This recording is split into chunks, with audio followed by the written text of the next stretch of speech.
Hey babe, can you take the garbage out? Yeah, in a minute, boo. Can you please take the garbage out? Hasn't been a minute yet, babe.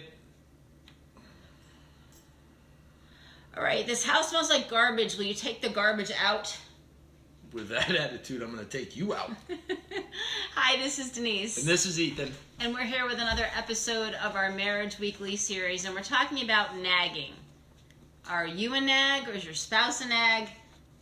What's going on? So I want to start with a verse that I didn't even know was in the Bible. It's in Proverbs 27, verses 15 and 16. A quarrelsome wife is like a leaky roof in a rainstorm. Restraining her is like the dripping of a... Restraining her is like restraining the wind or grasping oil with the hand. I started to write it twice because I was so shocked that it was in the Bible. Look, no one likes a nagging spouse. Don't do it. Nagging's terrible. You ever heard a dog that doesn't stop barking? It drives you crazy. It's the same thing if you're a nag. Don't be a nag. It builds resentments, and it isn't a motivator to get people to do things.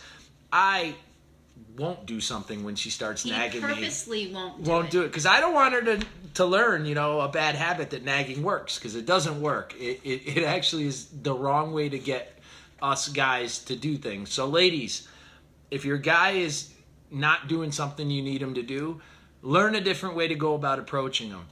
No one likes a nag, and sometimes your timetable on when something should be done isn't our timetable, and it's, He means find the right time. So obviously, if maybe you have kids and it's homework time or dinner time, or around our house it's he's doing wood and I'm taking care of the dogs. It's not the time to be asking him repeatedly to do something that we need done.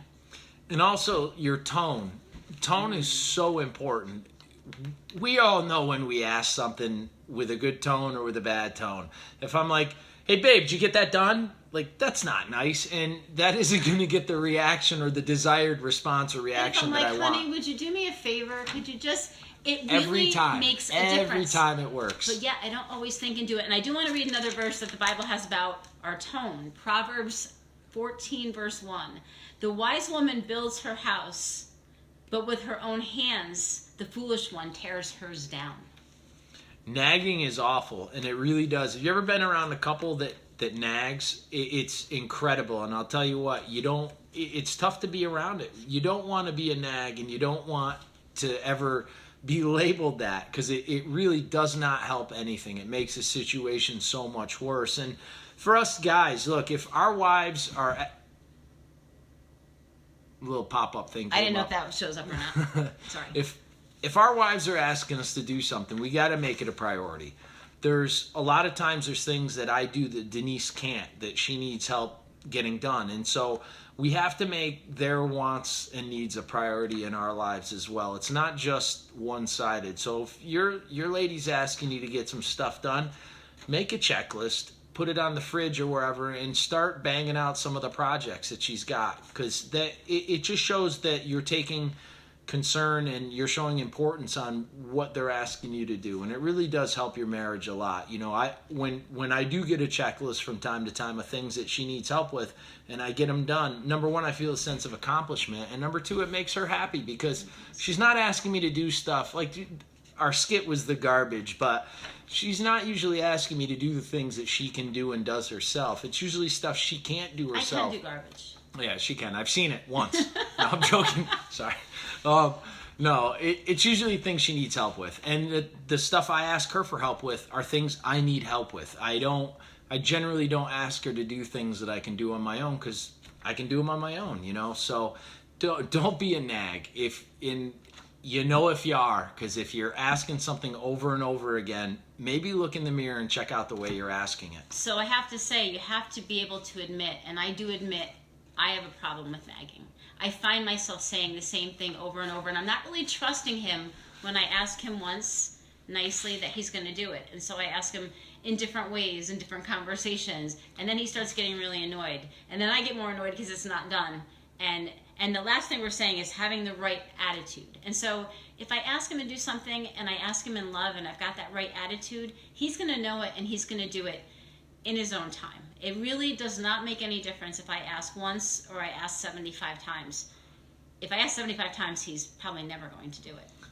And look, she brought up times, which is funny because there's some times where I want something done right here and right now, and honestly, it's me being a little selfish or just not wanting to do it on my own. And you know, we all can, I guess, nag at times, but you gotta, it really drives me nuts inside. I know it drives her nuts. I know there's no guy that likes to be nagged and no girl that likes to be nagged. So take responsibility for how you come across to your spouse. You look at your tone, look at your motivation. Why are you asking this? Because I know there's times where I can ask in a way that is just kind of jerkish. I mean, it's, you know, when we're married, we're not perfect and we make mistakes all the time, but just try and show your spouse that what she needs and wants is important. And if she asks you to do something, just do it. And then once it's done, they don't get to ask you that same thing again, which is great. Just put a nice big bow around the garbage and say, here, this is for you. Let's take it outside and open it. I don't know. I just thought about that. Thank you guys so much for joining us tonight. I really hope that this helps you because we really want to see stronger, better marriages. And if you have any ideas of topics you'd like us to cover, make sure that you let us know. All right, y'all. God bless you. Take Have care. a great night. All right, bye-bye.